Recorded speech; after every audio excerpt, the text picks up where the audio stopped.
Hello, everyone, and welcome to day 4 of the SA Wine Lockdown. And it's all about Pinot Noir today. And I have a very special guest from Elgin Vintners. And I'd like to say welcome to Marinda. Marinda, welcome. Thank you very much. Hi, and everybody. were you busy on the farm today? Tell us a little bit about you and what you did today.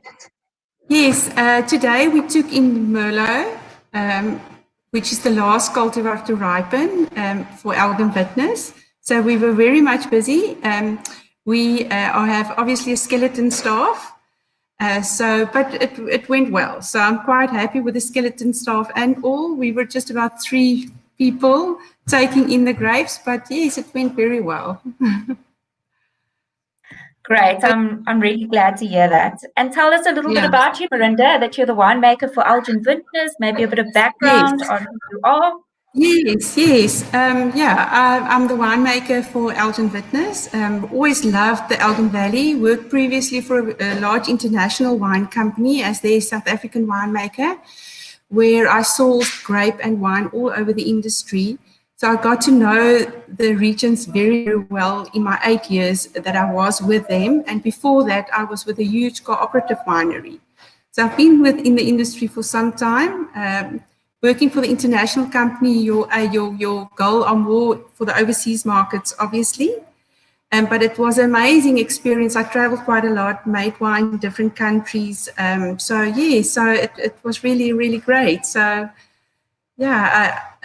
being a winemaker, I love the people, the art side, the artistic side of the winemaking, and the science side of it as well. So it's really just great for me and a privilege for me to do what I can do and love every minute of it.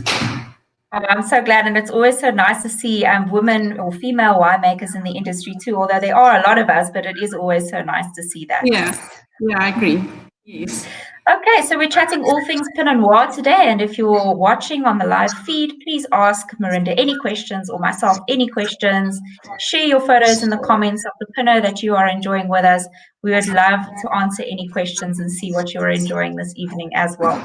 So Marinda, I went looking in my wine supply to see what Pinot I had in stock, and I was actually quite shocked to find that I didn't have any Pinot. I had literally 1 bottle of Pinot in my supply, and it's an Elgin Ridge, so at least it is from the area of Elgin. So okay, so good. And yes, that's our neighbor. Yes, that's awesome. Yeah. Okay. Cool. So I poured myself a glass, and it is smelling amazing. So what do you have in your glass this evening? Well, I'm always very fortunate. So I've got 2 glasses here this evening. I've got I've got the Richlands Pinot Noir.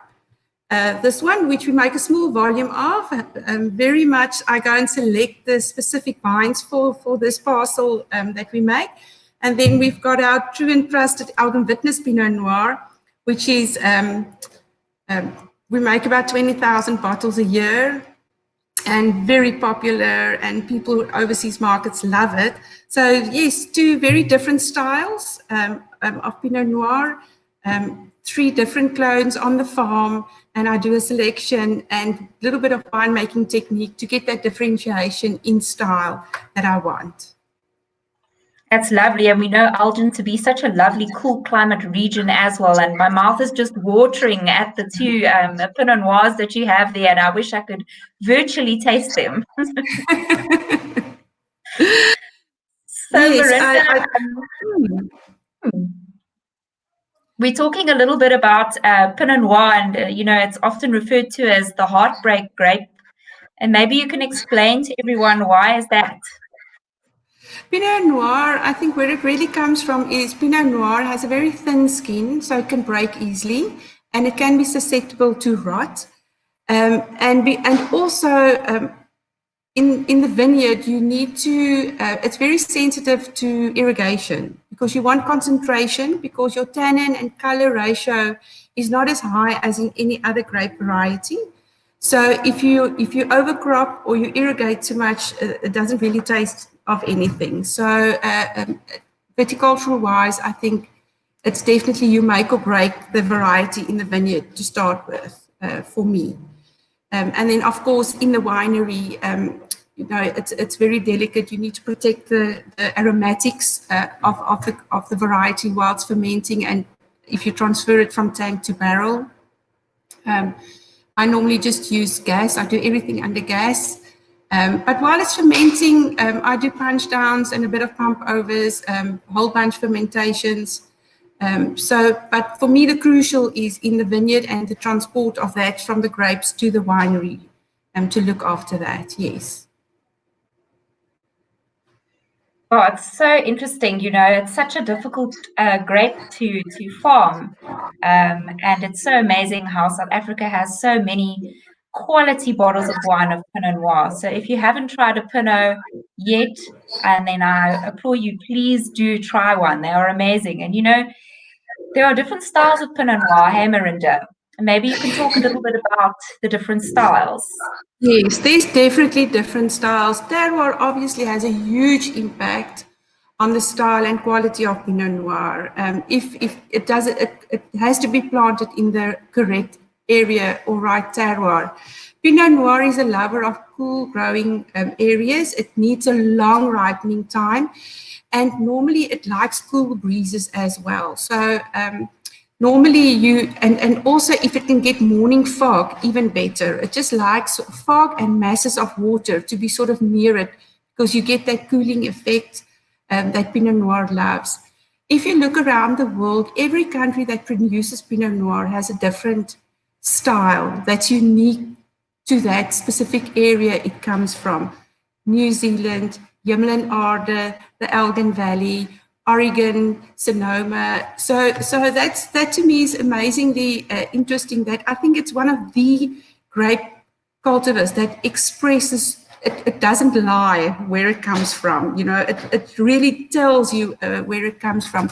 So the two styles that we make is the Richlands Pinot Noir is more for me old world style, Burgundian style. It is a little bit lighter in color as well.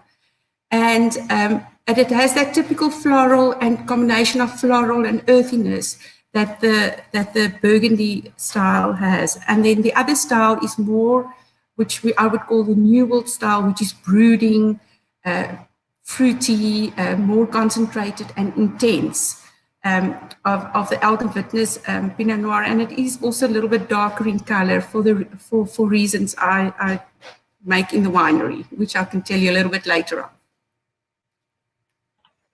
Yeah, and that is so interesting. You know, when you go to a shopping center or a supermarket to look for a Pinot Noir, it is quite difficult to know exactly what the style of Pinot is. And I wonder if you could give us some tips on what to look out for when we're in the supermarkets. You know, for me is, to be very honest, I will not buy a Pinot Noir from a warm area if I haven't tried it. So it's very difficult. It's always safe to say from the cooler climate areas or the high-lying areas, your Pinot Noirs, you'll get the best quality Pinot Noirs. Pinot Noir doesn't like, obviously, to ripen too quickly and too much high summer temperatures. So going into the supermarket, the labels doesn't really tell you as such if it's a good quality or the style of it is. I think we can get to learn in South Africa the various regions that is ideal for Pinot Noir, and I think that would be then a very safe buy. Yes, and that's absolutely a very good tip to have. And we have a question from Alvina. I'm just going to pop it up on screen quickly. She's saying one of the comments that she read on Twitter today was regarding why people are not so much Pinot Noir. And the comment was that the problem, though, is that Pinot Noir is so expensive. So do you think that Pinot Noir is expensive? Well, it is more pricey than certain other cultivars, definitely, but there are reasons for that. It's not a high yield, it doesn't give a high yield crop. You cannot have it a high yield crop, otherwise it doesn't really taste like anything. It can't be cultivated anywhere. So, and in the areas that it does like, for instance, in the Elgin Valley, because it's such a cool area and we do get, our rainfall is a little bit higher and cooler, you do get a little bit of rot. So you need to take very much care of it in the vineyard. So it's very intensive viticulture, and that all of that adds extra cost to the end product. Yes, so there you have it. A lot of great care, and with it being a heartbreak grape, difficult to farm, Yes. it is a bit of a premium that you are going to pay for this style of wine. And Marinda, maybe you could tell us what are the price points of the two wines that you are drinking this evening?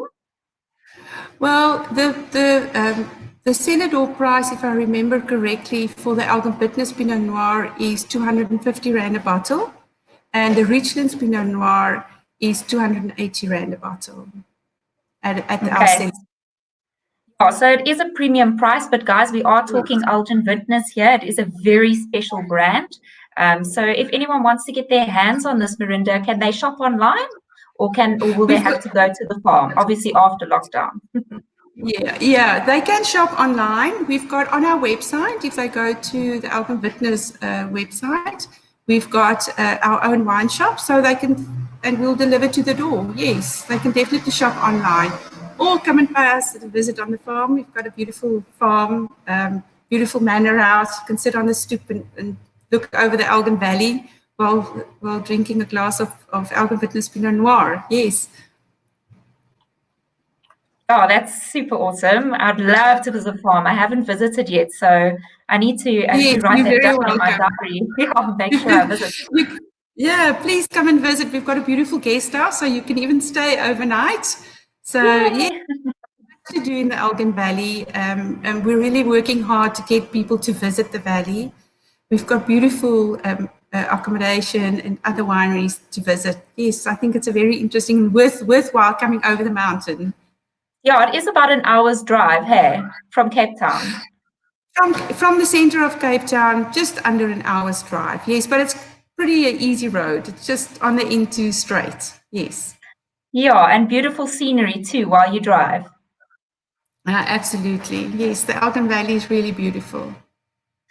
Okay, so now we're going to go quickly into taste, Marinda. When you are tasting a Pinot Noir, what are the aromas and the taste profile that you should be getting from a good Pinot Noir?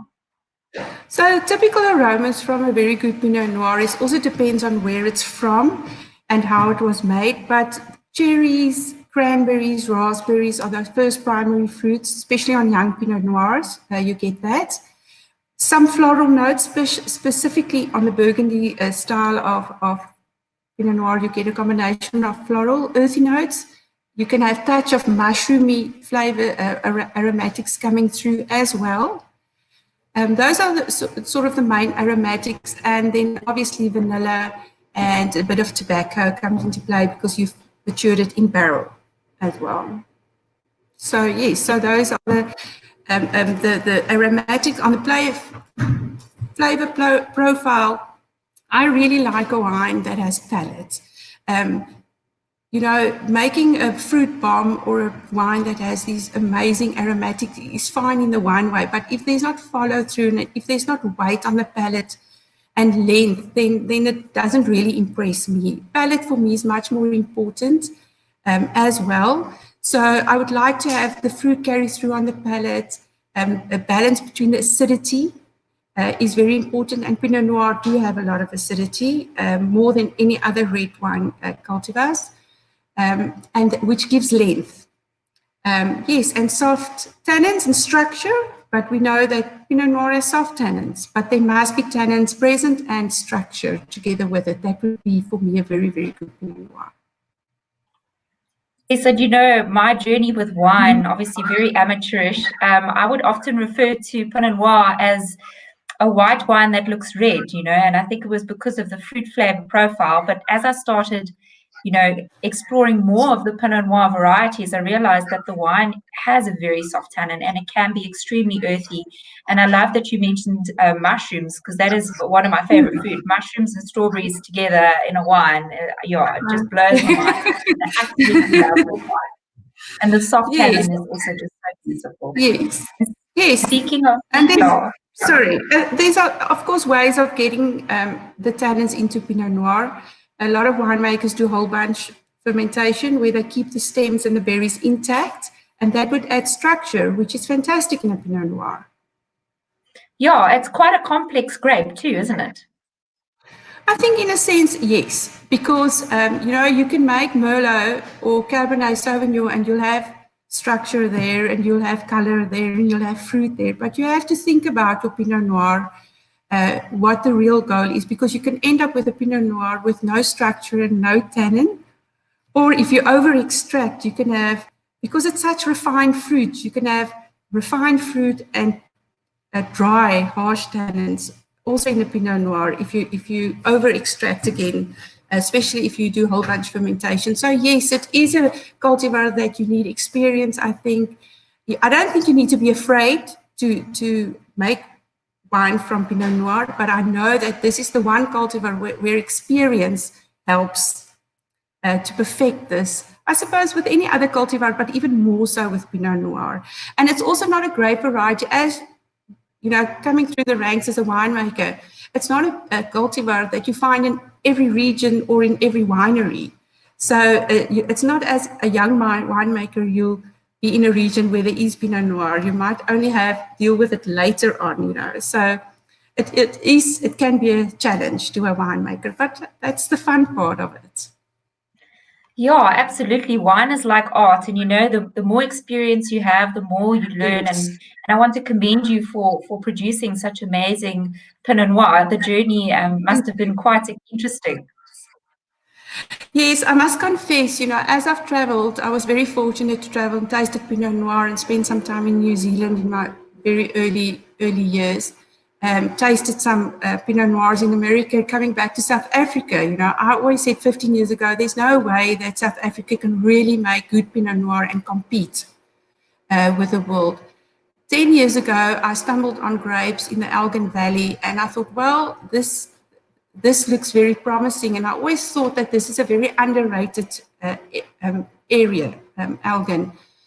And I was amazed at the potential of the grapes when I started working with grapes. And for me, it's like the pinnacle of my career to be a winemaker now in Elgin and use the background knowledge now and be part of this amazing Pinot Noir in Elgin Vintners. So yes, it's amazing.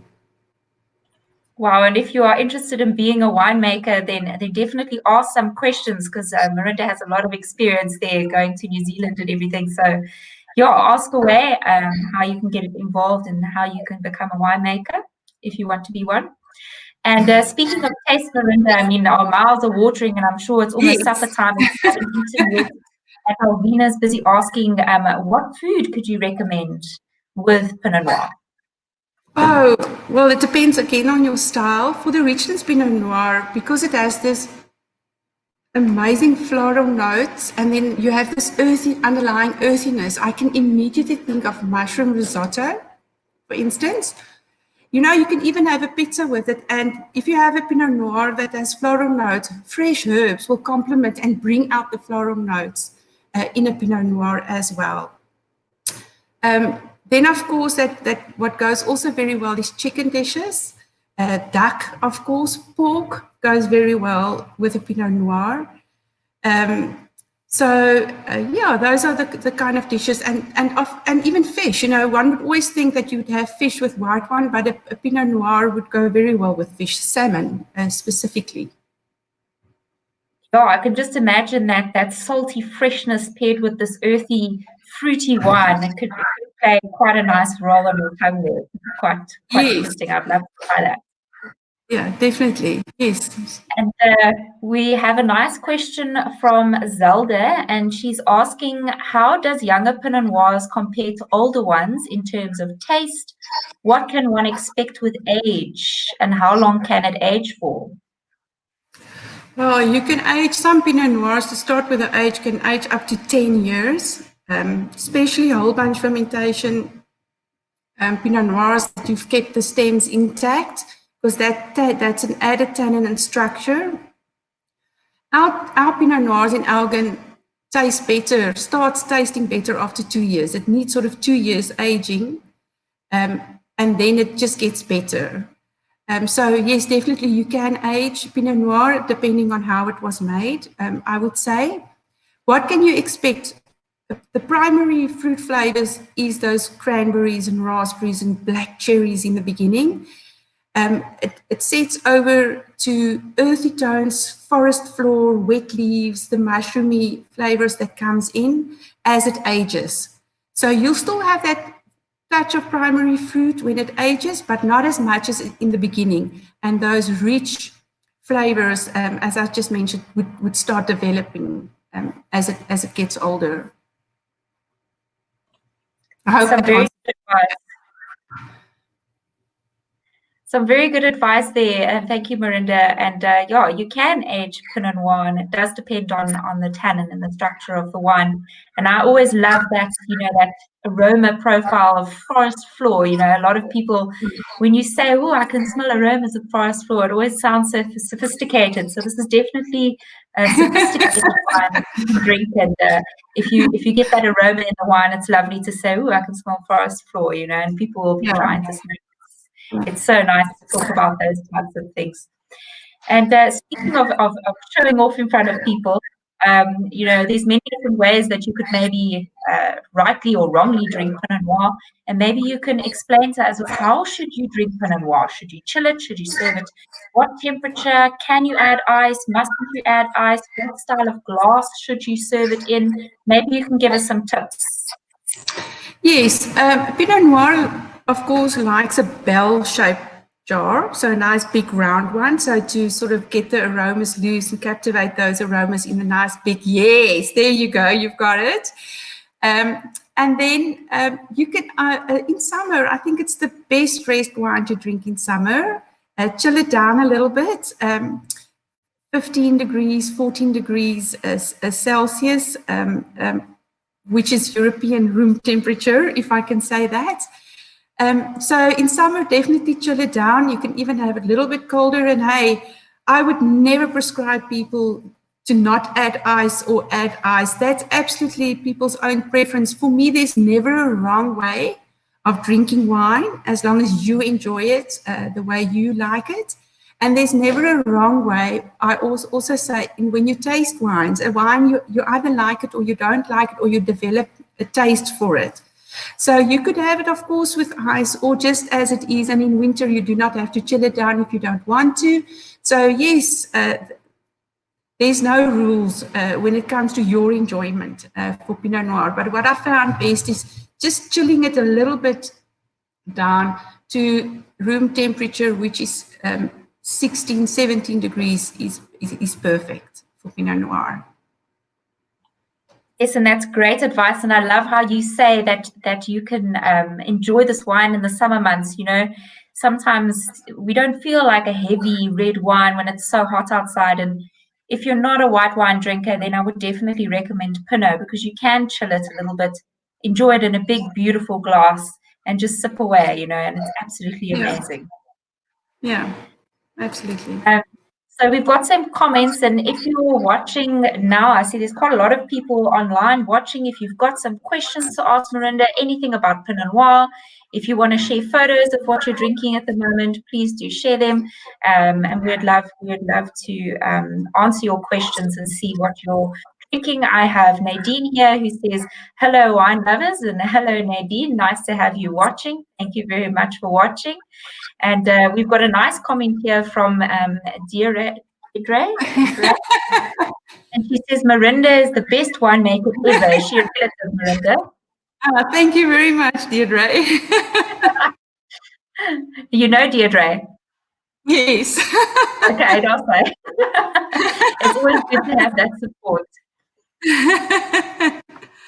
And we have from Nadine, "I love that, Marinda. Drink wine the way you enjoy it. Agree with you regarding the chill temperature." Yeah. Oh, I really love that. It is what you enjoy. And, we don't have to be snobby about wine.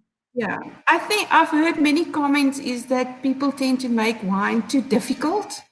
And some people are sort of afraid when you start talking about wine because they feel they don't know all the jargon. And I always say that wine's not difficult, it's a taste that you develop. And the more you want to know about wines, obviously the more you need to taste it, and you drink it as you like it. And your best frame of reference is your own taste buds. Yes, absolutely great advice, guys. No wine is the wrong wine as long as you enjoy it. Okay, I have another question here from Zelda, and she's asking, tell us about awards that your winery has won recently. Yes, the Elgin Vintners Pinot Noir won the Michelangelo Trophy in 2019 at the end of last year for the best Pinot Noir. We were very proud of that. I think that was an amazing achievement for us. The Richlands Pinot Noir got 94 points from Tim Atkins, also last year, and is listed on the Sommeliers Awards list for sommeliers in South Africa.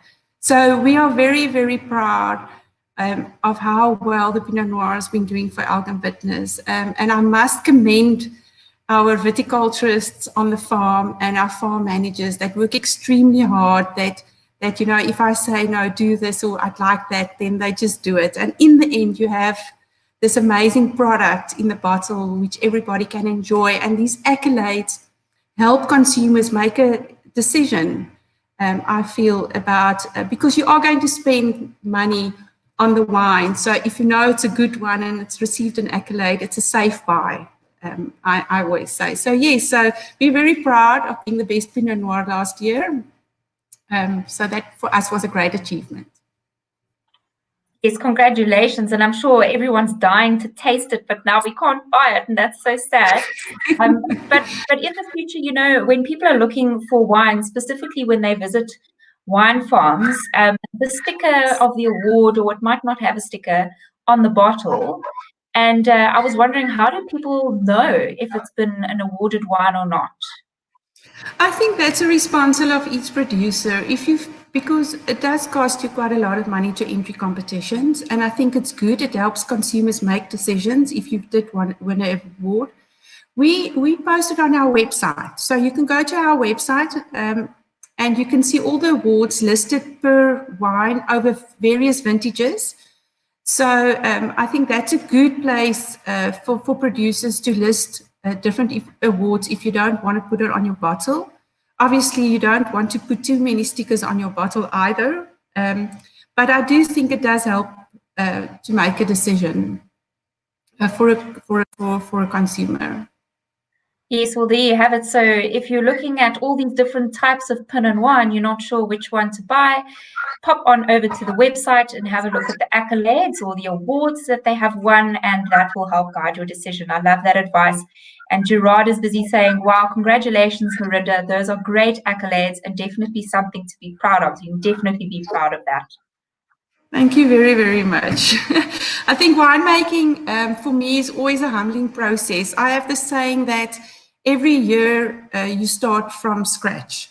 You've got your experience, but you can never say, I did well last year, I'll do well again this year. Each vintage has its own challenges. Each growing season has its own challenges.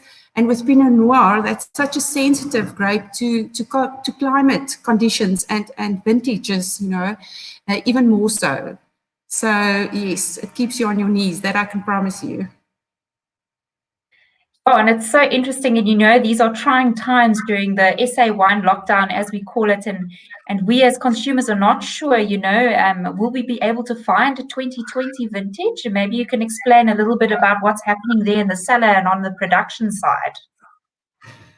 Well, here in Elgin Vintners, we are lucky enough that we can continue and finish off the harvest. We've taken in Merlot today, and we'll finish off with the Merlot tomorrow. The Pinot Noir is the first grape that we harvest, and it's resting already in barrels. We will bottle the Pinot Noir 2020 at the end of this year, only December, January, and then we let it lie in the bottle for another year to age before we release. That's the ideal situation. But this year, our Pinot Noir was so popular that we sold out on 3 vintages in 1 year. Elgin Vintners Pinot Noir is extremely popular in the Scandinavian countries and in Canada. So we've really sold, and we're very grateful for that we've sold so much of our Pinot Noir that we could export. And of course, we allocated for the domestic local sales as well, because we feel we need to have year for the South Africans, Elgin Vintners Pinot Noir as well. So we do still have stock of the 2016 vintage, but 2017, 2018 is sold out. So yes, so we've been very, very fortunate and very lucky in that regard. So 2020 Pinot Noir, you will see hopefully at the end of 2021 to be released. Yes. Oh, that's interesting. And Marinda, can people sign up to a pre-order list if they're dying to get their hands on a 2020 vintage? Yes, definitely. They can go to our website. We have a contact us page, and they can email us at it's info@elginvintners.co.za, and they can definitely pre-order. We've put some Pinot Noir this year in big bottles. We do not have a lot of it, but it's the 3 liter and 5 liter, and then 2 1.5 liters only. So we have a few big bottles available, but definitely people can pre-order. Just visit our website and send us an email through the website. Then that's easy to do that in that There you go, way. guys. So you can pre-order. You just have to visit the website. And here, Alvina's asking a question: which vintage brings back the fondest memories? That's a tough one. It is a tough one, actually. I think there are various vintages. I think the fondest, if I can think of, was the last one I had in France, in Queyranne, where I did a vintage with Boutina. I had never had so many bruises on my body. I cannot describe, because in France you really do everything by hand. You don't. Some of the wineries do not have the luxury of automated equipment, and it's actually fantastic to make wine in that way, because you go sort of back to ground level and really get your hands dirty. You do get them dirty now in here in the winery as well, but it's in a different way. But I had bruises over my arms and legs, but it was fun. It was great, and that was 4 years ago. In Queyranne, working with Shiraz and Ash and Sanso. So yeah. Isn't it funny how the hardest ones always bring back the fondest memories? Yes, I remember also, many years ago when I was with Winemaker in my early winemaking years, and how that was also quite one vintage, quite a hard vintage in that sense. And you're right, you sort of remember those vintages specifically very, very well. Yes, and that's actually such a nice, sentiment for the moment that we are in right now. It is a hard time, but hopefully in years to come, we will look back at this time with fond memories. Definitely. I mean, this vintage for me here with Elgin Vintners has just been amazing as well. And even with the lockdown and the fear that surrounds everything, our spirits are up. We're positive. We'll make a comeback financially wise for everybody, because it's hard on the wine industry at the moment. I think the knock-on effects of this will still live on for a couple of months afterwards. But my only hope is that this will finish off soon and that we can all get back to normal life as possible. But being in the winery with skeleton staff, and you have to do everything now, sort of makes you also appreciate the staff that you have around you that you take for granted every day. So yes, there's sure lots of lessons to learn this year as well. Oh, that's so lovely to hear. And you've got such a big heart, and we've got a nice comment here from Ben saying, a stunning person and incredible talented winemaker. You have a lot of fans. Thank you, Ben. And Lisa has a question, and she's saying, how is the 2020 Pinot tasting? I mean, where are you in the harvest process at the moment? Maybe if we can just recap for Lisa. Yes, the 2020 Pinot is tasting extremely promising. The fruit balance and the tannin and the color this year is very concentrated. It's actually you can actually drink it now, but it will develop into a better wine in barrel after a year. So I'm very excited. There's extremely good flavor in fruit with a structure in balance. And also it was an extremely healthy crop. Last year we struggled a little bit with rot, but this year it's a healthy crop. So that also helps with quality, to preserve the quality in the wine, and obviously from the start in the grapes to the wine as well. So very promising, definitely something to look forward to. And then we have another question from Roxanne. I know we've already covered this, and she's asking what is the perfect temperature to serve Pinot Noir? So she's becoming quite technical. So I know you said earlier it's nice to chill it, and 14, 15, 16 degrees is the ideal. Yes, but I would say about in summer, definitely 14, 15 degrees. In winter, going now in this type of season, I would just have it at 20 degrees. I could drink it now at 20 degrees. So definitely just chill down a little bit, specifically in summer. Yeah, so don't leave it in the fridge for too long. No, because it's, it's when it's too cold, it captures too much of the fruity aromas, and you want that to come out well. So definitely not too cold, but around about 14, 15 degrees, I would say is a perfect temperature for me for Pinot Noir. Yes, and I would say that investing in a wine fridge is a very good idea, but if you don't have one, then you can maybe put it in the fridge for a few minutes, or maybe about 15 minutes to half an hour, just to cool it down to around 20 degrees. Yes. And then Heidi is saying, what food or dish would you pair with Pinot Noir? And I know we have covered this earlier, but maybe if you can give one meal that you think is the best to pair with the types of Pinot that you're drinking right now. Well, I love risotto. So I still say a mushroom risotto is fantastic. And, we are all living, we've all got to live busy lives. So I always tend to think of dishes that are easy and quick to make. So risotto, mushroom risotto, pizza with fresh herbs on top would be fantastic with Pinot Noir. And then once again, for those that don't eat meat, fish, pairs extremely well with Pinot Noir. And, even if you have a braai, we braai quite a lot. I have a husband that's a braai fanatic. And pork on the braai with a Pinot Noir is amazing. Oh, and my mouth is absolutely drooling. Have you had dinner yet? No, I'm hungry. We're having wine for dinner, and a bit after this chat, we are going to start wrapping up now. And straight after this chat, I'm sure we're going to try all types of food with our Pinots.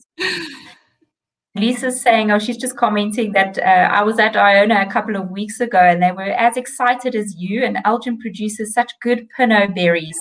Glad to hear Elgin Vintners 2020 Pinot sounds like it's going to be excellent, and I'm looking forward to that too.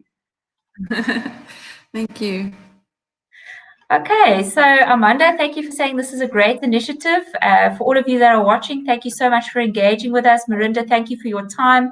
I know that it is a very busy and unsure time for you at the moment, finishing off harvest, but you can't make sales. But then again, half of your wine is sold out when it comes to certain vintages. But yes, we are very passionate about the wine industry. And yes, as Amanda says, we are stronger together. And this is the SA Wine Lockdown, where every day we're going to be unpacking different varietals and just talking to people in the industry to help educate everyone about wine and why we love wine so much. So Marinda, thank you very much for your time. I hope you have a lovely evening, enjoying your risotto with your Pinot Noir. And thank you so much for joining. Thank you very much. And thank you also for the opportunity and this amazing initiative. And strongs to everybody out there. Thank you. Okay, bye everyone. Bye. Bye.